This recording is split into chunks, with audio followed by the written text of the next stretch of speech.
Salut la compagnie, c'est Jules Melon et aujourd'hui dans un Pro-Ciné Critique, je sors tout juste du cinéma où je suis allé voir un film sorti aujourd'hui en salle en France, le nouveau Guy Ritchie, The Gentleman, avec un casting assez riche puisqu'on y retrouve l'acteur texan Matthew McConaughey, oui, que vous avez pu adorer notamment dans Interstellar de Christopher Nolan, Charlie Hunnam qu'on a vu dans The Lost City of Z ou encore Pacific Rim, Michelle Dockery, Colin Farrell, Hugh Grant, et oui, quand même un acteur britannique culte, ou encore Henry Golding, aperçu l'an passé dans Last Christmas. Pour une comédie policière, film de gangster, qui raconte l'histoire d'un baron de la drogue, un Américain, joué par McConaughey, donc, qui a fait son business à Londres et qui décide de prendre sa retraite, enfin, se retirer du business pour s'occuper de sa femme, dont il est très amoureux, entre autres, hein. Et donc, il va revendre son affaire, sauf qu'il y a beaucoup de gens qui sont intéressés, et vous pouvez imaginer que ça va attirer certaines convoitises, et le film va ainsi se dérouler entre chantage, complot, trahison, corruption ou enlèvement, et c'est donc du Guy Ritchie, ça va partir dans tous les sens. Alors déjà, mon rapport personnel avec ce réalisateur, c'est que je connais mal son œuvre. Bien sûr, j'ai vu son Aladdin, sorti l'an passé, remake live action Disney, mais bon, est-ce que c'est vraiment le style Guy Ritchie? Un petit peu dans la mise en scène.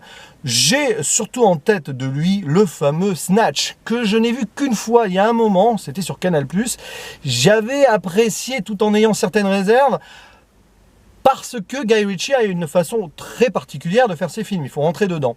Et alors, on va dire que ce Gentleman, j'avais pas forcément fait de lui ma priorité, mais cette semaine, il n'y a pas forcément grand chose d'intéressant au cinéma. C'était soit ça, soit Bird of Prey, et disons que les Marvel d'ici y allaient seuls, bof bof. Là, donc, pour me faire un film en ce mercredi après-midi avec moi-même, j'ai décidé de me rabattre entre guillemets sur ce métrage sans rien en attendre, ce qui est toujours une bonne chose, parce que moins tu attends un film, plus tu peux être surpris. Est-ce que j'ai apprécié l'ensemble? La réponse est oui, mais voilà, on va dire ça comme ça, un oui mais, parce que alors c'est du Guy Ritchie. Voilà, et ce que j'avais reproché, mais en même temps ce qui m'avait fasciné dans Snatch, je retrouve à peu près les mêmes ingrédients ici. Il faut dire que la mise en scène est assez folle, à certains moments, ça part vraiment, waouh, on en voit de toutes les couleurs, et c'est très intéressant parce que c'est dynamique, on ne s'ennuie vraiment jamais. Les dialogues sont assez ciselés et très intéressants, les acteurs sont bons avec, voilà, pour la plupart, les personnages sont plutôt bien écrits et assez atypiques, donc ça donne, on va dire, un très beau mélange qui rend l'ensemble assez... comment dire, attachant d'une certaine manière, mais surtout on ne quitte pas, on va dire, l'action des yeux, et on a envie de voir comment ça se termine, même si à certains moments, c'est pas que ça devient irrespirable, c'est qu'il faut avoir envie de rester concentré sur les choses, parce que oui, Guy Ritchie, il ne nous ménage pas, il prend son spectateur comme ça, à bras le corps, et bah oui, c'est à lui, on va dire, d'entrer dans le délire. J'ai réussi plus ou moins à y rentrer, on va dire, arrivé à la moitié du film. Faut dire qu'au début, bon, c'est assez sympa, mais scène d'exposition, on présente les personnages, tout ça. Voilà, c'est un petit peu lourdingue, mais en même temps, c'est obligatoire pour bien comprendre l'intrigue. Et encore, est-ce que l'intrigue doit être comprise à 100%, sachant qu'il va y avoir forcément quelques rebondissements, des twists et tout. Mais ouais, c'est pas le genre d'histoire qui m'intéresse. Moi, tout ce qui tourne autour de la drogue, gangster, chantage, complot, trahison, ça a ses limites. Donc c'est le genre de film que je vois là avec plaisir quand même, parce que c'est bien fait. Mais disons, sur le déroulement de la narration et les péripéties, à certains moments, j'étais là en disant ouais, ok. Sauf qu'il y a des moments assez fun, parce que c'est quand même aussi une comédie. Il y a de l'humour assez noir et cynique. Et ça fait partie aussi des bémols du métrage, qui part quand même à un moment dans dans une direction qui est pas forcément facile à suivre, et qui, bon, envoie valser le politiquement correct. Ça, à la rigueur, c'est bien. Mais à certains moments, on sent que c'est un peu gratuit pour rendre l'ensemble plus graveleux, plus piquant. Et à certains moments, quand même, on peut se poser la question. Par exemple, pour pas en dire plus, les Chinois prennent très cher dans le film. Un petit peu comme dans Le Lion, dans le film qu'on a vu vendredi, donc avec Nico Ciné et l'endimanché du ciné. Mais, ouais, bon, encore là, il y a une certaine logique, puisque c'est un petit peu des guerres de gang, quelque part, mais bon, à certains moments, ça fait un peu gratuit. On voit quand même que la relation entre certaines familles, on va dire ça comme ça, certaines ethnies, n'est pas au beau fixe. Mais bon, tout le monde en prend pour son grade à un moment aussi, les Noirs, voilà, les Juifs, bon, ça part un petit peu, même à un moment, les Gitans, tiens, ça c'est peut-être une référence à Snatch aussi.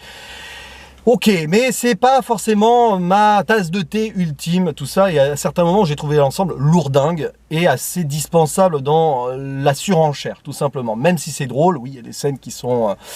voilà, il y a beaucoup... je vais rien en dire, parce qu'il faut vraiment découvrir l'ensemble si vous voulez vous marrer. C'est de l'humour noir, c'est british, donc ça passe, parce que j'aime ça. Mais il y a des moments où tu te dis, ok, là on force le trait et tout, et l'intrigue dans tout ça.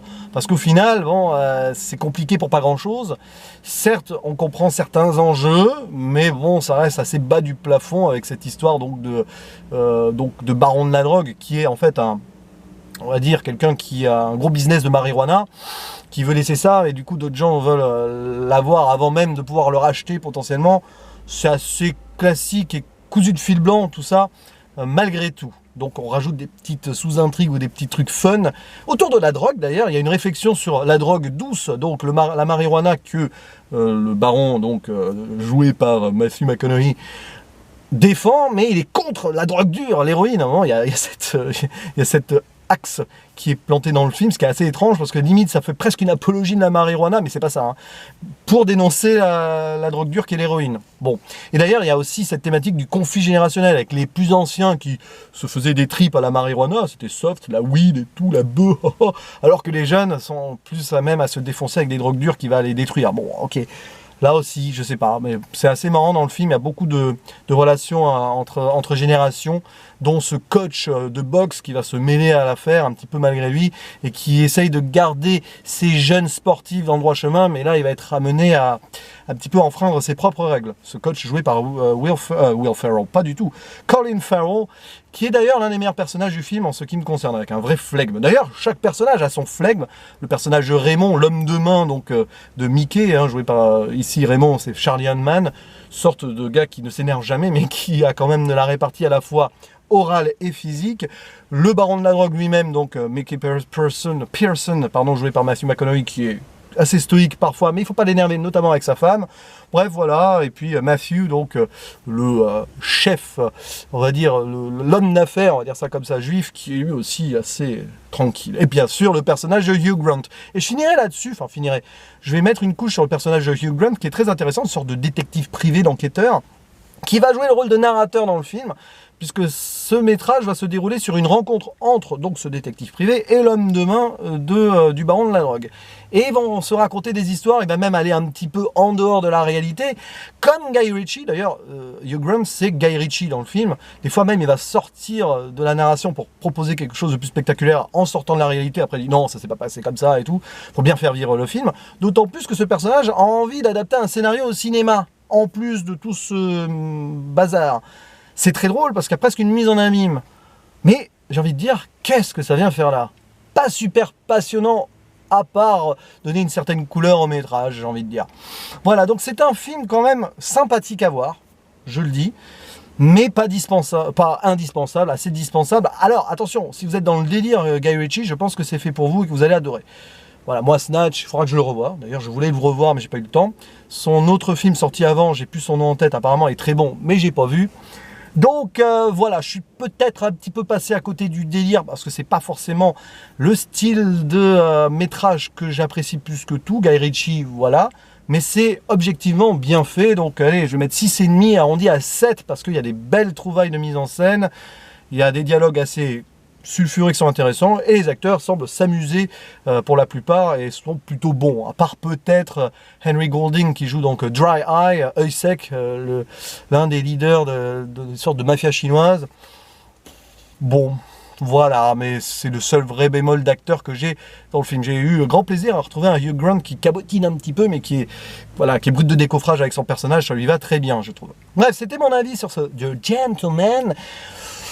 Pourquoi pas, ou à rattraper plus tard, si vous ne savez pas quoi regarder dans quelques mois en sortie physique. Mais bon, c'est vous qui voyez. Mais si vous aimez les films comédie et de gangsters, et donc le cinéma de Guy Ritchie, foncez, je pense que ce film sera fait pour vous.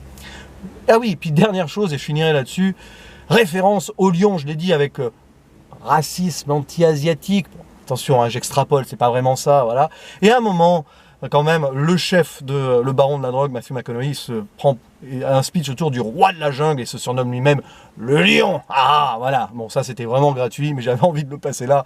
Petite dédicace à deux personnes qui vont se reconnaître. Je vous dis à la prochaine. Ciao.